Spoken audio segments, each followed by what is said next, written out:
Breaking news. Drama! Yes, drama when it comes to Manchester United. It's all kicking off. Man United won't break the bank for him. And if Man United won't break the bank for him, they've got other targets.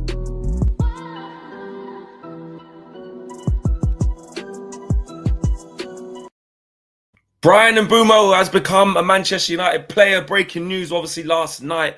We know that he has signed his Man United contract, a 5-year deal, +1. He is finally here. Finally, we have added this player where people were starting to ridicule us. They were starting to mock us. They were starting to say, you ain't getting him. They were starting to tell us to walk away. Craig David settings. Start walking away. No, we're not walking away from the goals that he brings. We're not walking away from the experience that he brings. And we're not walking away from the quality that Bryan Mbeumo wants to bring to the football club. We're not walking away from that. We need it. And most importantly, he wanted to come here. He pulled up with his pops in the suit, bro. In the suit. That means he means business. So he is a Man United player. It's exciting. There are some quotes that he went through as well. So we have to get through that. And listen, I'm excited. Big up to each and every single one of you. Smash a like on the video. Subscribe to the channel if you are new. Appreciate you guys on the extra 15 minutes today. We did put it for 15:15. And it's more of a 20 past thing. So big up to each and every single one of you. I really appreciate you staying and making sure that you're part of the show.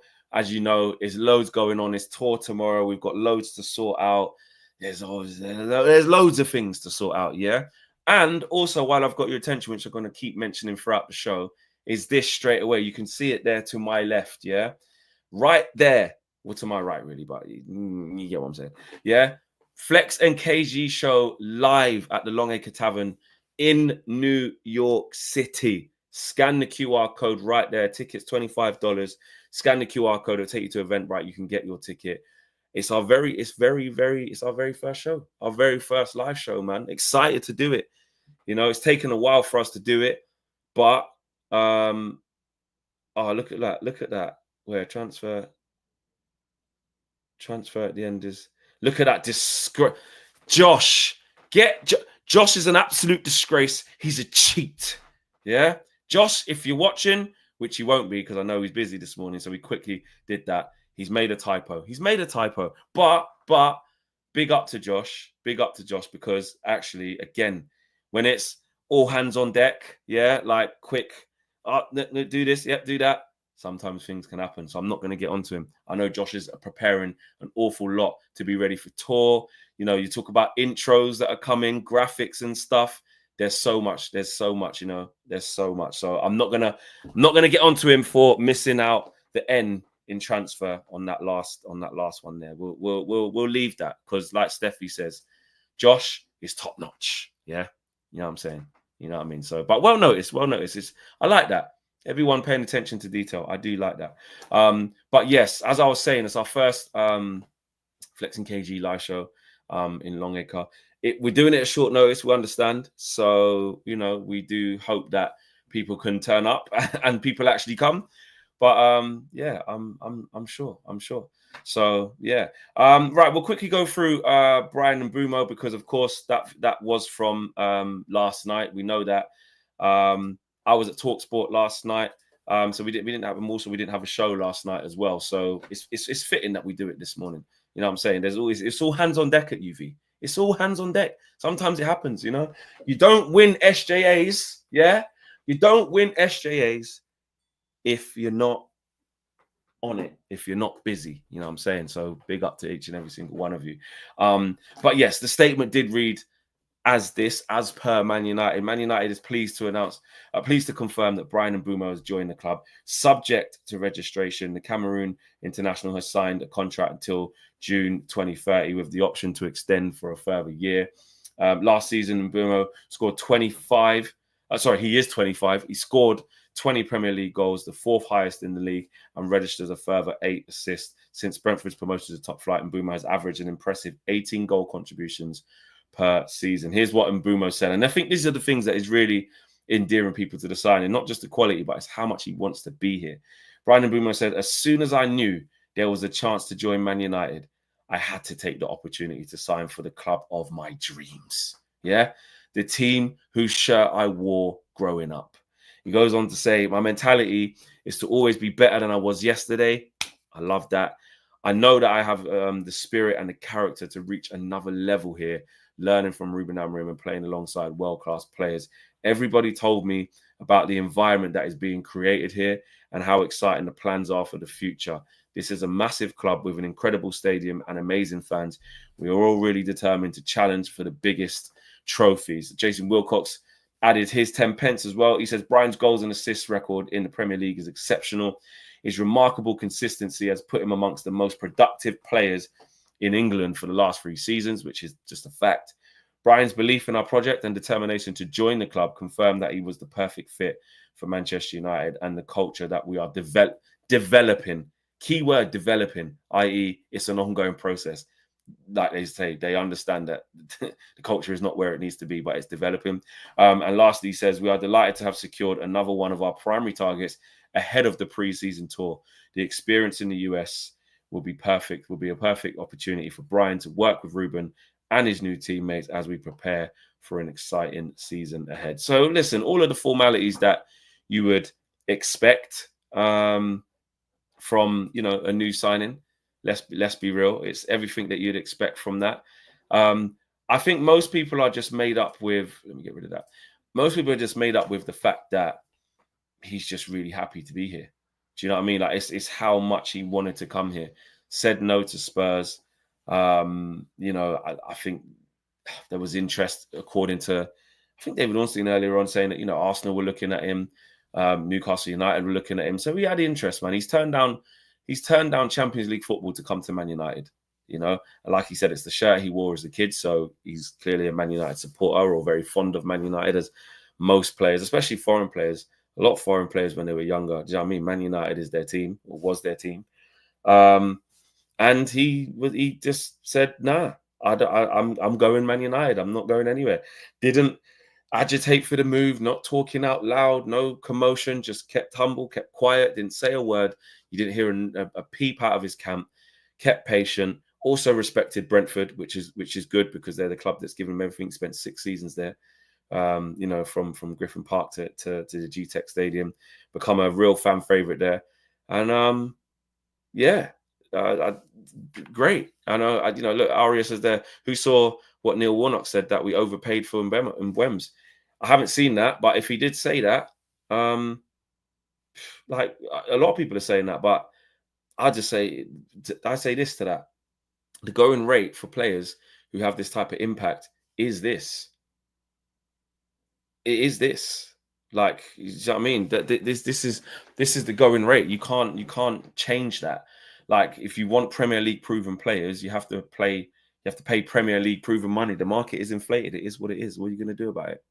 Do you know what I mean? What can you say?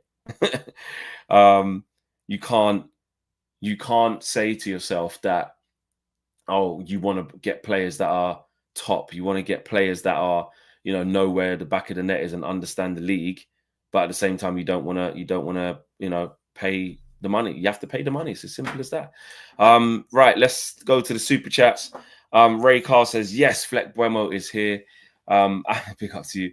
Aminor says, Ornstein Bomber yesterday. We want 3 players. We are going to get onto that as well, 100%. Terence Pace says, Mbeumo grew up wearing the shirt. He's hoping he lives up to his price tag. Here's hoping he lives up to his price tag. Also, big up the Lionesses tonight, hoping for a win in 90 minutes. Yeah, you don't want to be going through extra time and then pens. Like had to against Sweden. That is not the one. That is not the one. Serena Williams, she said they've been practicing pens just in case we need to get it done. Get it done in the 90, get to the final. Bruno Rodriguez says, morning Fleck, hope you're doing well and have a great day. Thank you. I feel bad for Mbeumo. Man is 26 and looks 44. The same amount of days it took to sign him. That's rude. That's rude. And he don't look 44. He's lost his hair, but he doesn't look old. His actual face, and he's obviously got the beard and that. I don't think he looks old. But yeah, I do see what you mean. Remember he was like cooking at Brentford over the last few years when he was like 24 and that. You did think he was a bit older, but listen, man. Well, Man United's about to age him a whole lot more, bro. So he better get used to it. He may as well just cut off the beard from now under the stress.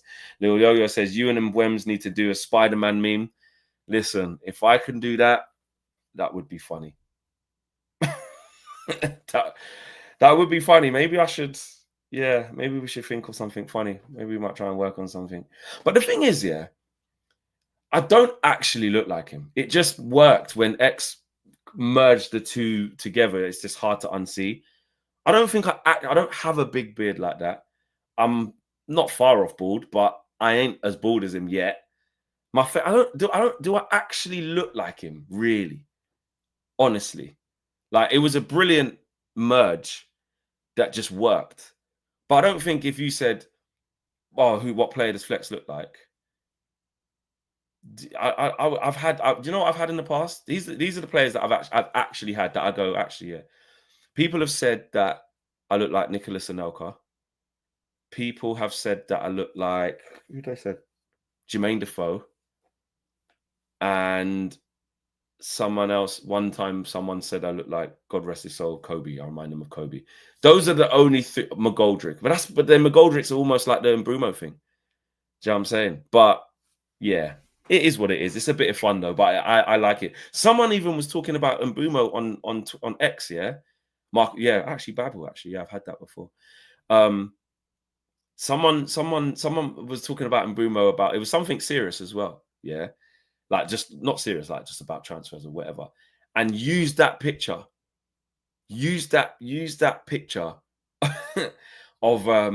the X cutout, and was using it like transfer, like just cash, not atting me, nothing, just like they thought it was Mbeumo. It's mad. There you go. So yeah, but I don't think I look that much like him, but I just think it really worked when X did that thing, and it's just something that stuck. And ironically, we've gone on to sign him, which is just a full circle moment. The Web Fear says, Flex, say United get all rejected 5 out, how long does it take for mentality and locker room to improve? Rashi grew up in LVG, Jose, Oli, Sancho, Drama Shadow, etc. Well, it depends on the people who are trying to change the culture and how good they are and impactful they are at getting people to kind of believe in one vision and go forth and multiply. Really, let's be honest. It depends on that, because it could be longer than it needs to be because the people doing it aren't very good, or aren't getting their points across, or aren't doing what they say they're going to do.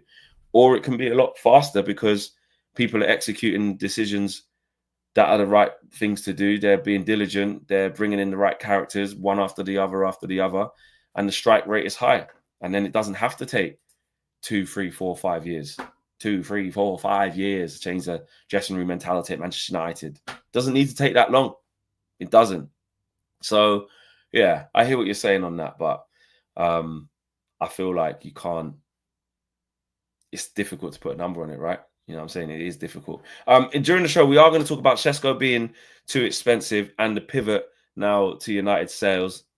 And as Amanor did say at the top of the show, he mentioned that, you know, the Ornstein bomber, but in the deal sheet that, you know, Man United now want a striker, a midfielder.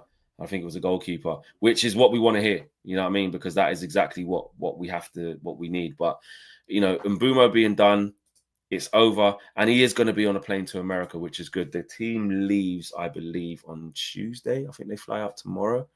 Maybe. Oh wait, that's today. So did they fly out Wednesday as well? Then we fly out Wednesday. It's today or tomorrow.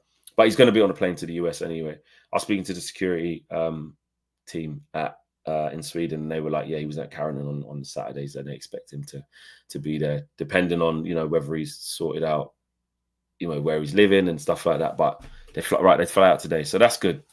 They fly out today, and they're going over to Chicago as well. So yeah, Mbeumo, good. Get him on the plane. It'd be weird because his first training session will be with the team in America. It won't be at Carrington. The Athletic have said that Brian Mbeumo has not taken part in any outdoor training sessions with Brentford across pre-season.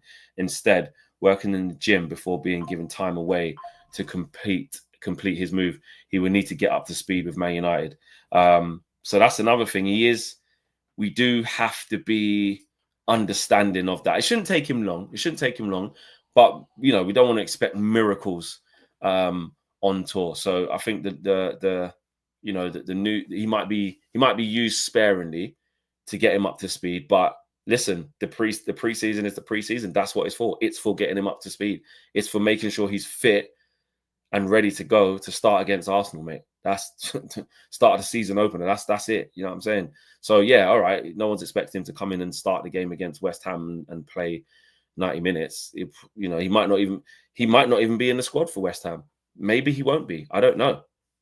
Maybe they need him to get a little bit fitter first, have a week's training, and then when they fly to, well, he's already in Chicago, but when they come back from New Jersey back to base at Chicago and play the second game, it's the second game against Everton or Bournemouth, I can't remember, but whoever the second game's against, then he'll be ready. That might be more feasible, or put him on the bench and give him 10 minutes. I don't know, but they might want to get him fit enough so that he. You know what it's like in preseason games. We saw it in the last game. You have one 11, then another 11, and then usually towards the back end of preseason. So I'm thinking Fiorentina, maybe even the last game of the States, you start to see what the team will be, and people start playing longer minutes. So the main team will start playing like 65, 70 minutes before you make wholesale changes. But at the beginning of preseason, like the first game or two, you usually get that high turnover of everyone getting a chance. So, yeah, I'm not looking too much into that. Just as long as he's there, that means he's training, he's there, and yeah, he'll get his minutes, man. He'll get his minutes. But it is something to consider, the fact that they're saying he hasn't actually had the best of pre-seasons yet. Also, a little bit what Athletic is saying is ultimately it was Brentford who compromised to secure Brian Mbeumo's transfer to Man United. The final asking price United received in writing was 70 million plus 7 in add-ons after a deal was then struck for 65 plus 6 in add-ons. So actually, that's basically saying that we did get him for slightly less than what Brentford were actually asking for. It did go up incrementally, but the final price was that. So they wanted 70 plus 7. Right, so that would have been guaranteed. So basically an extra 5 million in the guaranteed, and then instead of 6 million add-ons, they wanted 7 million add-ons. So that would have been a total package of 77 rather than 71.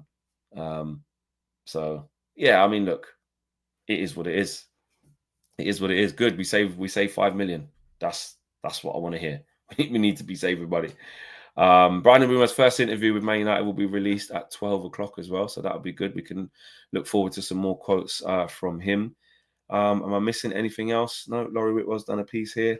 Took 44 days from start to finish to agree to Mbeumo deal. Yeah, we know that. Big up to Laurie Whitwell. I'll see him on tour as well. Hopefully get him on the channel while we're away. And that is, like we can move on now to Man United attention, now on sales, with several strikers being considered if Rasmus Højlund leaves. Benjamin Sesko tracked, but no active thoughts on move. Club not planning to bid for Gyökeres, and Barca have a 30 million buy option for Marcus Rashford loan. Let's get into that, actually. Let's see what the likes are saying first. Let's do the housekeeping. We've got over 1,500 people watching live. 244 likes. People raise it. And like I say, I apologize and I appreciate the lateness on the show today, and also appreciate there was no red carpet yesterday as well. Like I said, it's just all hands on deck. So apologies. You guys know, I think you guys are understanding enough to know how busy it is around the days that are imminent before you fly to go out for pre-season tour. There's an awful lot going on. We always try to bring you as much content as we can, but there was a few people that was like, oh, where was it? You know what I'm saying? Yeah, like Red Baron says, get on your knees and apologize, Flex. But no, I do think it's important to acknowledge you guys' time, you know what I'm saying, and your effort to come watch us. I don't take that stuff lightly. I don't. So I know, some of you could be like, listen, you don't need to explain that now, but I always feel like respect people's time, man. I'm big on that. Respect people's time, respect people's energy, and the vibe they give you, so, and the support they give you. So yeah, big up. And listen, tour is going to be a madness. You lot know what it is every single year. You know what we're on, and it has already started. Look at the great work we did out there in Sweden as well. Big Yo-Yo says, boom, boom, boom. Brian Mbeumo. I mean, it's catchy, isn't it? It's fucking catchy, I ain't gonna lie, people. It's catchy. As much as I don't want to be doing the songs, I know that obviously on Reckless Sports, it's a big theme over there, and it's catchy. It's catchy. I want to stay away from songs though, so I'm gonna refrain for now until I flip flop and he does a madness against one of the big teams and we win a game. Because obviously I'll just lose my mind. I will. Like if we mash up Arsenal and he scores 2 goals or whatever, we're gonna Do you know what I'm saying? We're you know what we're going to be on. We're going to get silly with it. So yeah, big up the big up the Mbeumo song. But Sesko too expensive.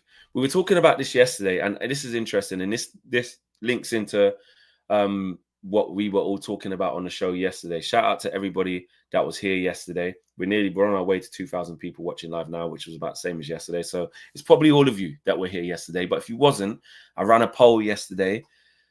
It was Ollie Watkins, it was Benjamin Sesko, and it was what's the other guy? Nico Jackson, for who you think United should sign. And it started out that Ollie Watkins was the leader. Forget Nicholas Jackson, he was way down there. It started off as Ollie Watkins, and then very quickly it started to show that you guys were voting. I think it's 49%, 49% of you, 47%, something like that, were all saying that we should get Benjamin Sesko. And that's fine. But again, money talks. Money makes the world go round, if we're honest. And according to Laurie Whitwell and David Ornstein, it's important to know that that deal is difficult because of given the financials that it will take to bring him here. Laurie Whitwell said, I just clicked it off by accident. Laurie Whitwell said the cost of signing Benjamin Sesko due to the fee inevitably demanded by Leipzig plus his wages is deemed incompatible with Man United's budget and his performances in the Bundesliga last season, i.e., our budget doesn't fit that, and also his performances in the Bundesliga. And this is what we're talking about, guys. This is what we were talking about yesterday. Yeah, because Benjamin Sesko, right, scored what, 13 league goals last year. 4 in the Cup, 4 in the Champions League. He scored. But let's just keep it league, just to keep it, easy. He scored 13 in the league. Man United are basically saying he scored 13 in the league. He scored 14 in the league the year before. That's not a player that represents, the valuation that Leipzig are going to put on him. When you look at what happened with Arsenal, why Arsenal didn't go for him is because they wanted like 90 million. Might have been 90 million euros maybe, or 100 million euros. I don't know, but 90 million, And Arsenal are like, nah, too much. And if we want to enter into that, we have to have big bread to be able to do it. And it's not the one. It's not the one. Let me open up Laurie Whitwell's piece at The Athletic, actually, because there's going to be some little gems in there. Let's log in. Let's do that. Got our Athletic subscription, of course. But listen, this is what we've been saying. It's all good us saying about the money and who you're going to get. But nah, you have to be honest. Benjamin Sesko is going to cost a lot of money. A lot. And if we're honest, bringing in a young kid for big P's like that, Leipzig is just not going to have it. I mean, he's just signed a new deal last year. The player is protected. He's got a big contract. When does that contract run to? Let me see. Let me go to his profile. Because that one doesn't tell me. But he signed it last year. It's going to be at least a 5-year deal on it. 2029, bro. 2029. He's got 4 years left.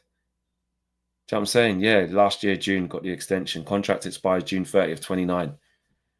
Blood fire. Do you know what I'm saying? So he's locked in, bro. And that's probably with an extra year of an option, knowing them, because he's young. Do you know what I'm saying? So his market value is high.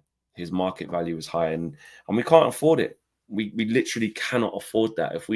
If we try to even do that, it doesn't make sense. So I'm not surprised to see Laurie Whitwell saying that Man United are saying that the wages he's going to command plus the fee is not compatible with our budget and his performances in the Bundesliga. It doesn't marry up. It's not someone who's scoring the amount of goals that Victor Gyökeres is scoring. It ain't that. It ain't that. So for me, that's not going to be a feasible deal. For me, I'm just gonna allow that Sesko thing from now. For me personally, peeps. I don't know what you lot are saying, but we ain't getting him unless you get further down the window and his price comes down a little bit. But they're securing what they're doing. They'll just keep him. He's got 4 years left on his deal. He's young. He's good. Like, I don't think Leipzig are going to move on that unless the player agitates for a move and starts saying, listen, I've stayed here long enough. I'm ready for the big move. That's different. Maybe that. But right now, I think the chances of signing Benjamin Sesko are like 5%. I'll be real. I think it's about 5%. I really do. I really do. We can't afford it, man. We have to get real. Let's get back to you guys. Lord Carrot says, was Højlund the only bad player last season? No, he wasn't. He wasn't the only bad player. We finished 15th. You don't finish 15th just because one guy's bad. Do you know what I'm saying? So no, he wasn't. He wasn't the only bad one. Not at all. VK, been a member for 37 months. Love to you, VK, as always, bro. Said, enjoyed your preseason vlog. And great work from Josh. Sesko, thank you, appreciate that. Sesko, more like a 9.5 like Xerxes, and be expensive gamble like Højlund. Trust the club will stay clear. Yeah, that's what it feels like. We can't be making them same mistakes, man. Show says we must get Dominic Calvert-Lewin and Vardy before they get hijacked. I like what you're doing there. Well, I don't. It makes me feel sick, but I hear what you said. Lil Yo-Yo says, anyone who wants Jackson is smoking chicken wings. Yeah, anyone who wants Jackson. We was talking about it yesterday. I went through who my number one priority is, versus everyone else's, and also was talking about what it could look like with Sesko, and we also spoke about what it could look like with Jackson because it is feasible. Although I did see something stupid saying that like they wanted like £100 million or something stupid for Nicholas Jackson, which is obviously never going to happen. No one's going to do that. No one's going to do that. Did you see what Ornstein said about Sancho and Juventus? No. Let me bring up Ornstein's deal sheet, actually. Let's get into that. David Ornstein's one to watch. Manchester United succeeded in their aim, bolstering the squad. Matthias Kuhn arrived early. Let me know that. In the meantime, funds have been raised by sell-on clauses. Yeah, Langa, Oyedele. Oh, yeah, Max Oyedele left as well. He went somewhere else, didn't he? Big him up. Rashford's loan will also generate significant savings. Alvaro Carreras, yeah. Work to shift Anthony, Tyrell Malacia and James Sancho is continuing, which would give them even more room to maneuver financially and in squad space. The structure and payment terms of United's deals helped too.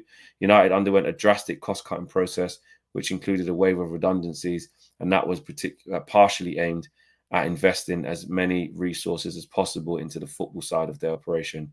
Attention turns to strengthening the squad further, and the main position focus. Right, here you go. The main positions of focus are an attack, defense midfield, and a goalkeeper. This is exactly what I've been saying and what nearly all of us have been saying as well. Obviously, attack because we know we need a number 9. Defensive midfielder. Must. And goalkeeper. Must. This is interesting, though. This is interesting. United tried to enter the race for Hugo Ekitike last week, but Eintracht Frankfurt had committed to Liverpool. That's interesting. We tried to... Ornstein, that is a bit of a bomber in terms of what's going on behind the scenes, because it didn't really come out that we entered the race last week and, Man United are trying to convince him. That wasn't really the story. It's all coming out now. It's done and dusted and Ekitike is a Liverpool player, but that is interesting. We tried to enter the race for Hugo Ekitike last week, but that doesn't make sense because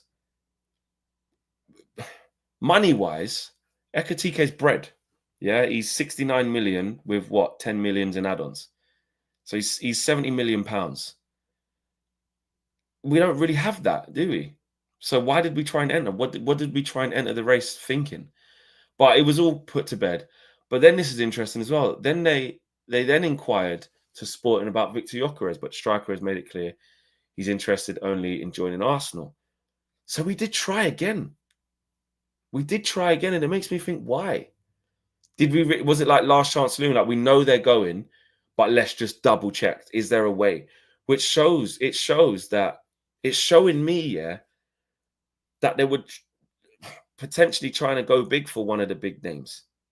Do you know what I mean? Obviously, these guys just didn't choose us. Victor Gyökeres didn't choose us. It's as simple as that. Put your ego aside, guys. Put our ego aside. Victor Gyökeres had no interest in joining Man United. Only Arsenal. If the Arsenal thing fell through, it might have been different. He only wanted Arsenal. Hugo Ekitike. Listen, it says that just didn't really work because Eintracht Frankfurt had committed to Liverpool in terms of the fee, and obviously, look, Newcastle United were in there. I think also Ekitike wanted to go to Liverpool, so again we got turned down.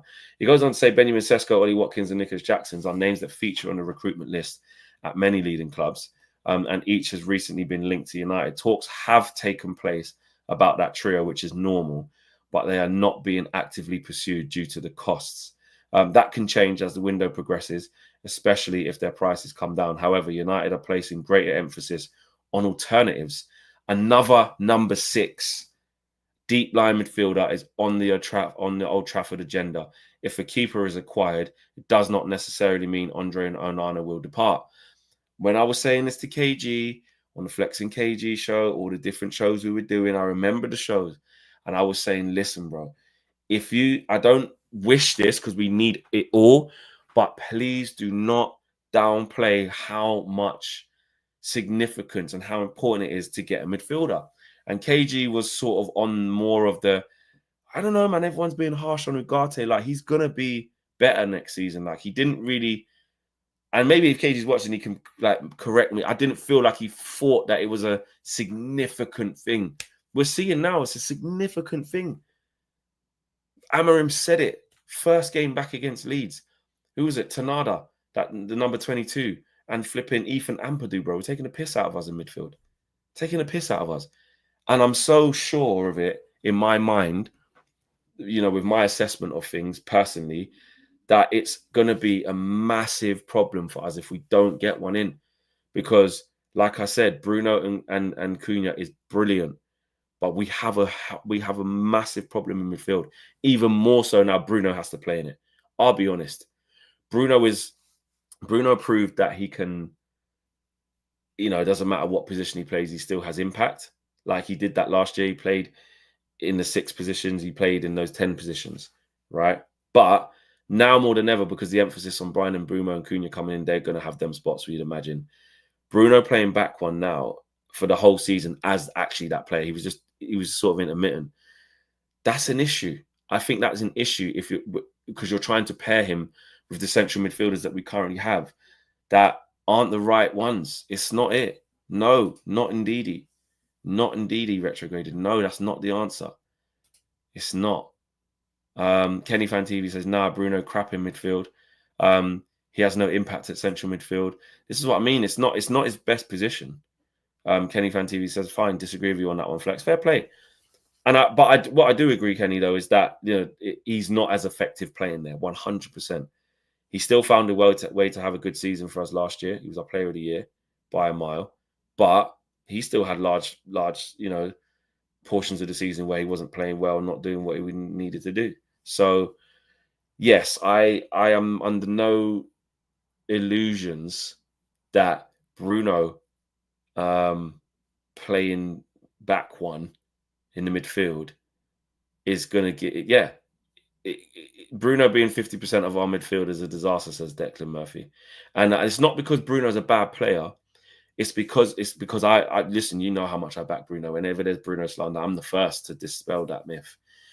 But you have to look at how the squad's being built, and you have to be honest with yourself. Pulling up to big teams, away, and going, you got Bruno and Casemiro as your pivot. It's not the one, is it? It's not the one. It's not. Bruno and Kobe, not going to work. Bruno and Ugarte. Nah. Casemiro, Ugarte. Back end of last season, that became a little bit of a force in Europa League, but essentially, look what happened. Ugarte didn't even start the final. No. It's not going to work. So, back to my point and back to what David wants to be saying. Another number 6 is on the Old Trafford agenda because we need to do it.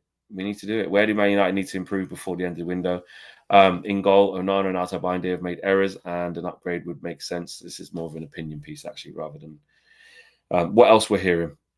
They're also hearing that Barcelona have a 26 million option to make Marcus Rashford's loan spell permanent. Rashford travelled to Spain on Sunday and is on the cusp of joining our League of Champions on a season-long loan, etc., etc. I've said many times, there's a lot of people saying that he's going to flop there. He's just going to be on the bench. He ain't doing nothing. Did a video on the Football Flex yesterday talking about it. Me and Rory were sort of going back and forth on TalkSport last night because he was saying, I just cannot understand how he's got there. And he's like, what am I missing, Flex? How is it? And I said, because what we're missing is 3 top managers. We're fans, and listen, we can see that there's been mishaps and he's made some poor decisions. But don't tell me that Unai Emery, Thomas Tuchel, and Hansi Flick don't know about football. And they're managing to see something. They're seeing that they can, get something out of Marcus Rashford. So fair play to him. Do you know what I'm saying? Fair play to him. I think he's going to smash it there. If Anthony can go to Betis, and flipping pull up trees, what's Rashford going to do? Playing for Barcelona, the best team in the league. Do you know what I mean? If the manager said, it's all right us saying he don't deserve this, he don't deserve that, but shout out Culture Cams, like he said, if Hansi Flick has called his phone and said, we want to bring you here and we're going to pay your wages, then as far as you're concerned, you deserve it because they've come there. No one's forced Barcelona to have him. No one's put a gun to Barcelona's head and said, you better buy him or you're going to cease and desist as a football club. So they had to do it. It was their choice. You know what I mean? Just because Marcus Rashford wanted them, they didn't have to want him.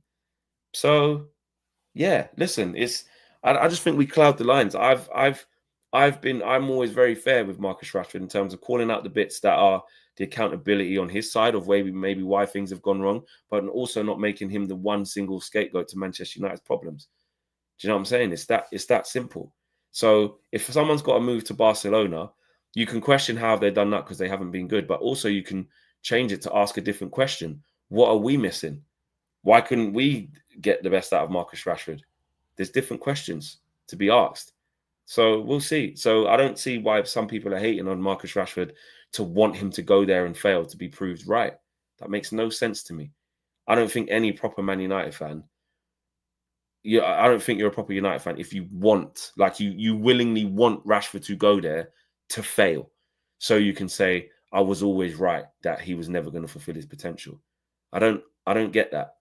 That's just a hating mentality. I don't get that. So listen, is it a big move for him? Is it last chance saloon? He's 27. What happens if this doesn't work and he doesn't hit the heights? Yes.